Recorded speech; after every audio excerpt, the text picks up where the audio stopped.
ಜೈಲು rape case ಎಲ್ಲ ಮಾಡಿದ್ರೆ ಇಲ್ಲಿ ಆಗ್ತಾರೆ, ರೇಪ್ ಮಾಡಿದವ್ರಿಗೆ ಇಲ್ಲಿ ಹಾಕ್ತಾರೆ. ಇದು ಜೈಲಿನ ಸಮಾನಾಂತರ ವಾಲ್ ಅಂತ ನೋಡ್ಬೋದು.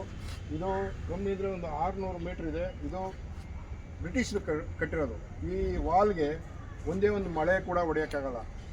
ಆಗಿನ ಪೊಲೀಸ್ ಅಧಿಕಾರಿಗಳು ಮತ್ತು ಕೈ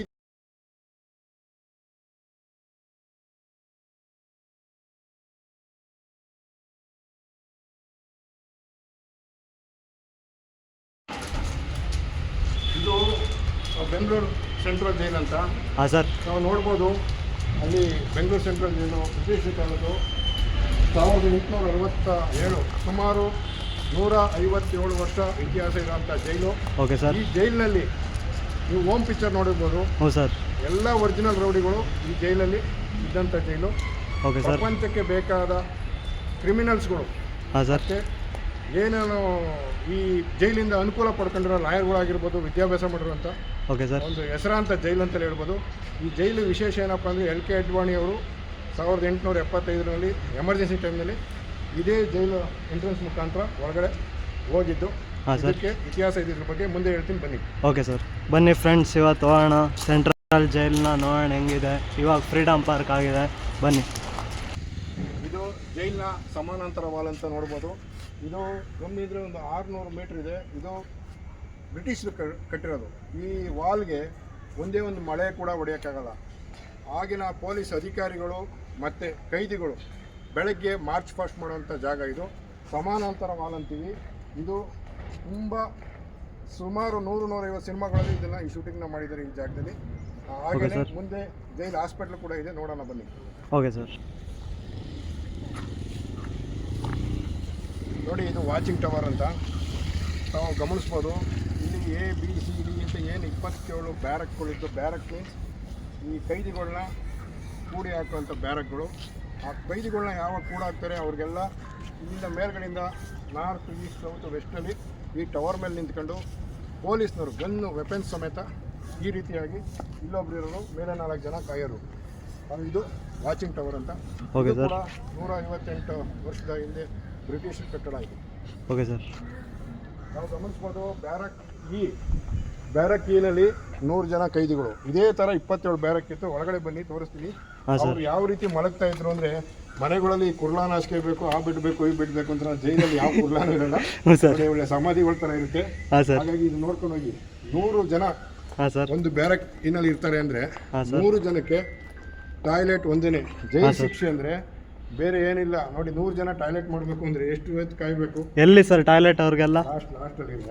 ಹಾಂ ಸರ್. ಬಟ್ ಇದು ನೋಡಿ, ಇದೆಲ್ಲ ಕ್ಲೋಸ್ ಶೂಟಿಂಗ್ಗೋಸ್ಕರ ತಂದಿದ್ದೀವಿ. Okay sir. ಇದು ಎಷ್ಟು ಗಟ್ಟಿ ಇದೆ ಅನ್ನೋದು ನೋಡಿ. ದಿಂಬಿಲ್ಲ. ಹಾಂ ಸರ್. ದಿಂಬು ಗೊತ್ತಾಯ್ತಾ? ಹಾಂ ಸರ್. ಆವಾಗಿನ ಗಾರೆಯಲ್ಲಿ ಮಾಡಿರೋದು.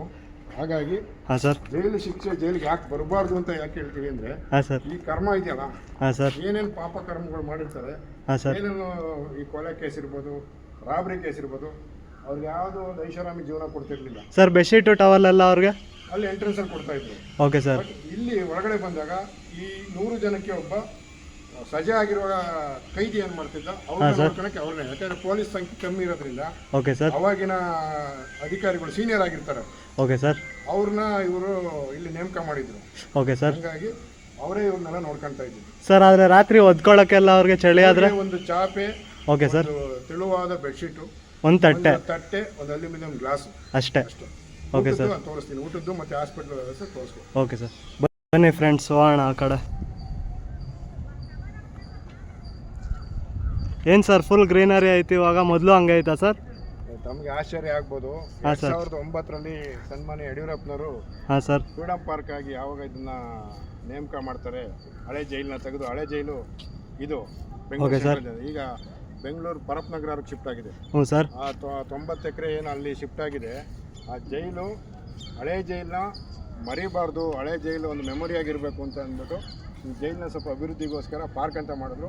Okay sir. ನಾವು 9,000 ಗಿಡ ಮರಗಳು ಏನು ನೋಡ್ತೀರಾ, ಒಂದೊಂದು ಗಿಡ ಮರಗಳು ಕೂಡ ಒಂದೊಂದು ಹೆಸರು ಹೇಳುತ್ತೆ. ಏನಪ್ಪ ಹೆಸರು ಅಂದರೆ, ಎಕ್ಸಾಂಪಲ್ಲು, ಓಕೆ ಸರ್, ನಿಮಗೆ ಒಂದು ನೇರಳೆ ಗಿಡ ತೋರಿಸ್ತೀನಿ. ಅದು ಉಪೇಂದ್ರ ಅವ್ರು ನೆಟ್ಟಿದ್ದು ಉಪ್ಪಿ ನೇರಳೆ ಅಂತ ಹೆಸರಿಟ್ಟಿದ್ದೀವಿ. Okay sir. ಶಿವಣ್ಣನ ಕೈಲಿ ಒಂದು ಶಿವರಾಜ್ ಕುಮಾರ್ ಅವರು ಬೈರಾಗಿ ಅಂತ ಶೂಟಿಂಗ್ ಬಂದಿದ್ರು. ಹಾಂ ಸರ್. ಶಿವರಾಜ್ ಕುಮಾರ್ ಅವರು ಬಂದಾಗ ಒಂದು ಗಿಡ ನೆಡ್ಸಿರ್ತೀವಿ. Okay sir. ಮತ್ತೆ ಡಾಕ್ಟರ್ ನಮ್ಮ ರಜನಿಕಾಂತ್ ಅವರು, ರಜನಿಕಾಂತ್ ಅವರ ಆಪ್ತ ಮಿತ್ರ, ತುಂಬ ದೋಸ್ತು. ರಾಜ್ ಬಹದ್ದೂರ್ ಅಂತ ಅವ್ರು ಬಂದಿದ್ರು, ಅವ್ರಿಗೆ ರಜನಿ ಟ್ರೀ ಅಂತ. Okay, ಈ ಥರ sir. ಒಬ್ಬೊಬ್ಬ ಕಲಾವಿದರು ಬಂದಾಗಲಿ, ಮತ್ತು ಇಲ್ಲಿ ನೋಡಿ ಇಲ್ಲಿ ಕಾಣ್ತಾ ಇದ್ದಲ್ಲ, ಈ ತಾವು ಝೂಮ್ ಮಾಡಿ ತೋರಿಸಿ, ಇದು 1875ರಲ್ಲಿ ಇಂದಿರಾ ಗಾಂಧಿ ಅವರು ಎಮರ್ಜೆನ್ಸಿ ಟೈಮ್ನಲ್ಲಿ ಹಾಂ ಸರ್. ಎಲ್ ಕೆ ಅಡ್ವಾಣಿ ಅವ್ರನ್ನ ಇಟ್ಟಿದ್ದ ಜೈಲು.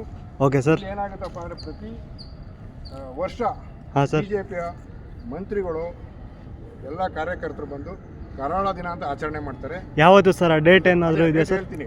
ಓಕೆ ಕರಾಳ ಸರ್. ದಿನ ಆಚರಣೆ ಮಾಡ್ಬೇಕಾದ್ರೆ ಎಲ್ಲ ಮುಖ್ಯಮಂತ್ರಿಗಳು ಅಲ್ಲಿಯ BJPಯವರು ಮಾತ್ರ ಬಂದು ಇಲ್ಲಿ ಅವತ್ತಿನ ದಿನ ಕರಾಳ ದಿನ ಆಚರಿಸ್ಬಿಟ್ಟು ಹೋಗ್ತಾರೆ. Okay sir. L K Advani ಅವರು ಇದ್ದಿದ್ದ ಸೆಲ್ಲು ಒಳಗಡೆ ತೋರಿಸ್ತೀನಿ ಬನ್ನಿ. ಓಕೆ ಸರ್, ಬನ್ನಿ ಫ್ರೆಂಡ್ಸ್ ನೋಡೋಣ ಹೆಂಗಿತ್ತು ಆಗಿನ ಕಾಲದ freedom park Alia central jail. ಏನು ಸರ್ ಒಳಗಡೆ ಹೋಗ್ಬಿಟ್ಟಿದ್ದೀರಾ? ಒಳಗಡೆ ನೋಡಿ ಎಷ್ಟು ಗಟ್ಟಿಮುಟ್ಟಿಯಾದ ಜೈಲು ಅಂದರೆ ಆಗಿನ ಕಾಲದಲ್ಲಿ ಇದನ್ನ ಹೈ ಸೆಕ್ಯೂರಿಟಿ ಸೆಲ್ ಅಂತಾರೆ. Okay sir. ಹೈ ಸೆಕ್ಯೂರಿಟಿ ಸೆಲ್ಲಲ್ಲಿ ಯಾರು